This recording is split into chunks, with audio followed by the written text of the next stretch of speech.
किसान भाइयों, स्वागत है आप सभी का अपने चैनल फार्मर्स लाइफ में। आज मैं आपको ड्रैगन फ्रूट की खेती के बारे में कंप्लीट इन्फॉर्मेशन प्रोवाइड कराने वाला हूँ, कल्टीवेशन से लेके हार्वेस्टिंग तक। तो चलिए किसान भाई वीडियो शुरू करते हैं।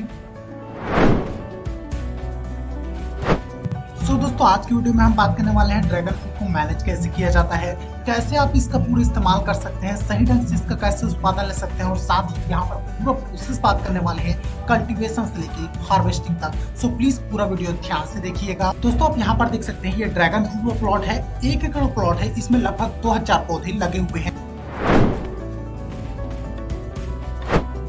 यहाँ पर बात करें कि ड्रैगन फ्रूट को कैसा मौसम चाहिए, तो ड्रैगन फ्रूट को यहाँ पर ट्रॉपिकल मौसम चाहिए, जहाँ बहुत ज्यादा अधिक बारिश ना हो। अगर जहाँ पर बहुत ज्यादा अधिक बारिश होगी वहाँ पर आपको सड़न की समस्या फेस करनी पड़ेगी, यहाँ पर आपके पौधे खराब हो सकते हैं। यहाँ पर बात करें जैसे कि पहाड़ी इलाके हैं, बहुत ज्यादा बरसाती वाले इलाके हैं, वहाँ पर आप ड्रैगन फ्रूट की बेहतर खेती नहीं कर पाएंगे। यहाँ पर टेम्परेचर की बात करें तो इसको 20 से 35 डिग्री सेल्सियस जो टेम्परेचर है वो चल जाता है। यहाँ पर टेम्परेचर बहुत ज्यादा कम भी नहीं होना चाहिए। अगर 10 डिग्री सेल्सियस से नीचे का टेम्परेचर हुआ तो वहाँ पर भी आपको ड्रैगन फ्रूट का बेहतर उत्पादन देखने को नहीं मिलेगा।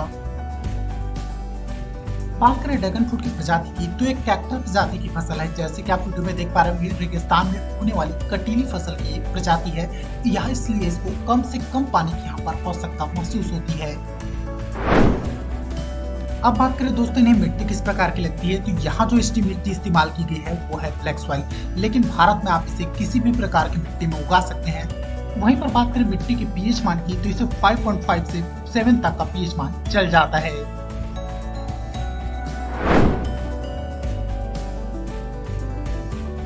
दोस्तों यहाँ पर बात कर लेते हैं वैरायटी। जैसे कि आप सभी को पता है यहाँ पर बहुत सारे वैरायटी डिफरेंट टाइप के होते हैं जिसमें आपको ड्रैगन फ्रूट देखने को मिलेगा।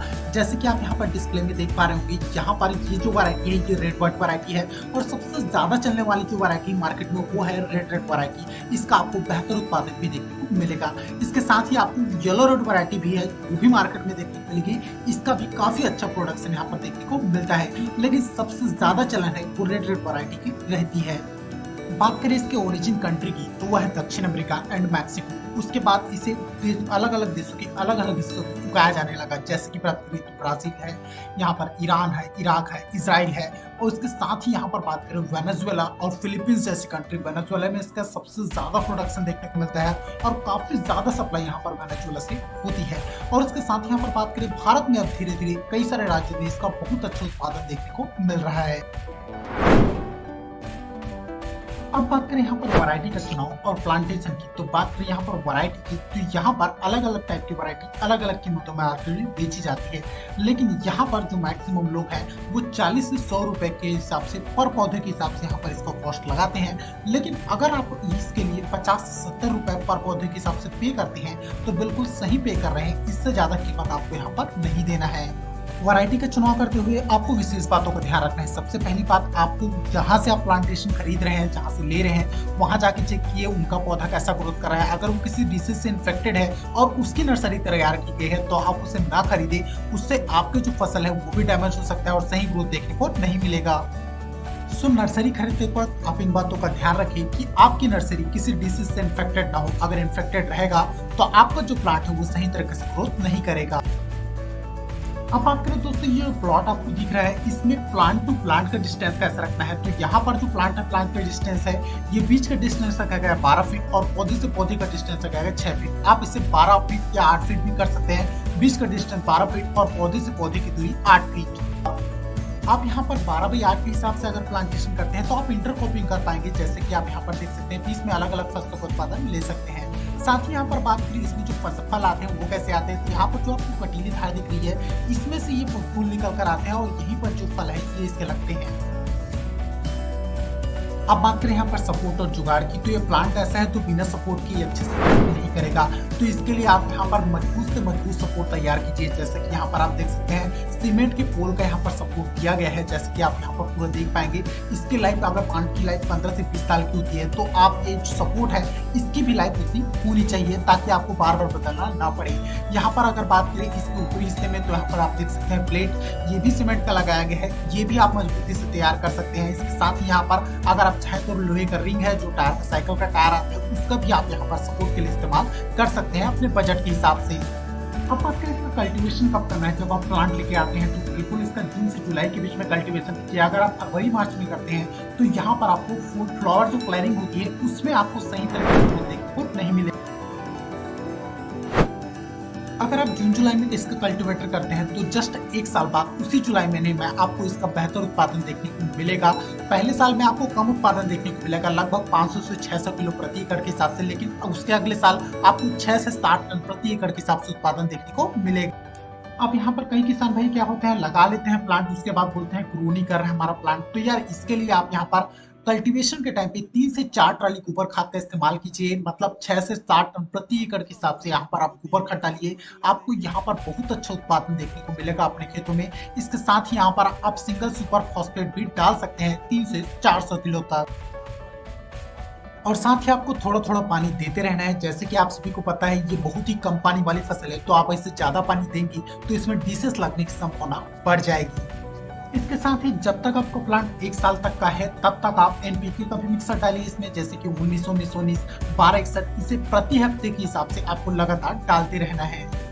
आप कल्टीवेशन के समय यहाँ पर डीप इरिगेशन जरूर बिछाइएगा, इससे आपको फर्टिलाइजर बिछाने में मदद मिलेगी, इसको सही तरह से फैलाने में मदद मिलेगी। वैसे इसकी ज्यादा जरूरत नहीं पड़ती क्योंकि इससे जो इंपॉर्टेंट न्यूट्रिएंट्स है इस प्लांट के लिए वो इनको मिट्टी से ही मिल जाता है। लेकिन हाँ, यहाँ पर साथ में गोबर खाद डाल सकते हैं, इसका भी आपको काफी अच्छा रिजल्ट देखने को मिलेगा इसके बेहतर ग्रोथ में। अब यहाँ पर बात करें खर्च की, अगर एक पौधे की कीमत हम 50 रुपए मान के चलते हैं और यहाँ पर टोटल एक पोल में 4 पौधे लगे हुए हैं और टोटल पोल की कॉस्ट की मान के चले तो यहाँ पर इस किसान की बात करें तो इन्होंने 500 रुपए तक एक पोल में खर्च किया है। तो यहाँ पर तकरीबन एक एकड़ में 500 पोल है, एक पोल की कीमत 500 मान के चलते हैं तो यहाँ पर टोटल आपका जो खर्च पड़ेगा एक एकड़ में 2.5 लाख रुपए तक आपको पड़ेगा, मतलब 2.5 से 3 लाख रुपए प्रति एकड़ के हिसाब से आपको खर्च देखने को मिलेगा। इसमें स्प्रे वगैरह की भी ज्यादा जरूरत नहीं पड़ती क्योंकि आपको पता ही कैक्टस प्रजाति का जो है ये फसल है, इसमें ज्यादा कीट नहीं लगते हैं। फिर भी यहाँ पर जो फली है उसमें थोड़ी इल्लियां आती है, उसके लिए आपको यहाँ पर स्प्रे करना पड़ेगा। इसके लिए आप थोड़ा बहुत यहाँ पर स्प्रे कर सकते हैं।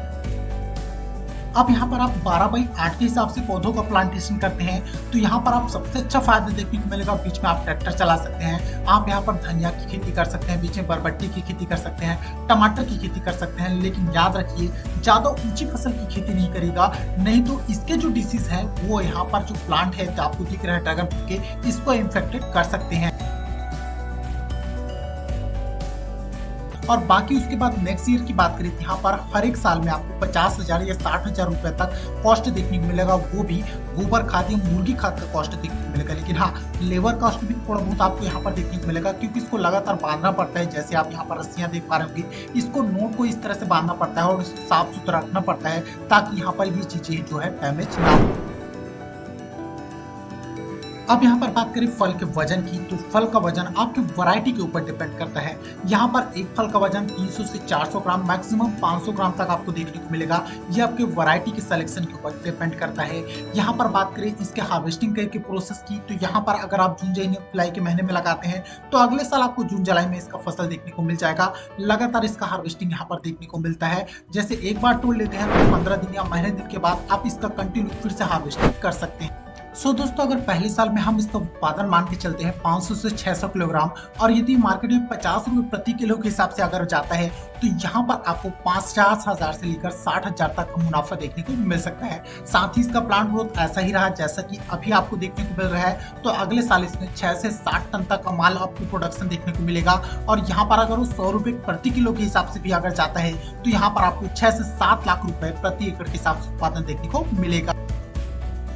साथ ही अगर आप यहाँ पर बहुत अच्छा मेहनत करते हैं, आपका प्लांट बहुत अच्छा ग्रोथ करता है, तो यहाँ पर आपको 10 टन तक का भी प्रति एकड़ के हिसाब से उत्पादन देखने को मिल सकता है। अगर वो 100 रुपए प्रति किलो हिसाब से भी गया तो यहाँ पर आपको पर ईयर के हिसाब से 10 लाख रुपए प्रति एकड़ के हिसाब से उत्पादन देखने को मिल सकता है, जो कि एक बहुत अच्छा मुनाफा है। तो किसान भाई यार, कैसा लगा वीडियो? अगर वीडियो अच्छा लगा हो, इन्फॉर्मेटिव लगा हो तो प्लीज दिल से लाइक, शेयर एंड सब्सक्राइब और हाँ, बेल आइकन क्लिक करना ना भूलिएगा ताकि आने वाले सभी वीडियो का नोटिफिकेशन आपको लगातार मिलता रहे। हम आपको खेती किसानी से रिलेटेड ऐसी इंफॉर्मेशन लगातार प्रोवाइड करते रहेंगे। चलिए मिलते हैं नेक्स्ट वीडियो में ऐसी इंपॉर्टेंट इंफॉर्मेशन के साथ।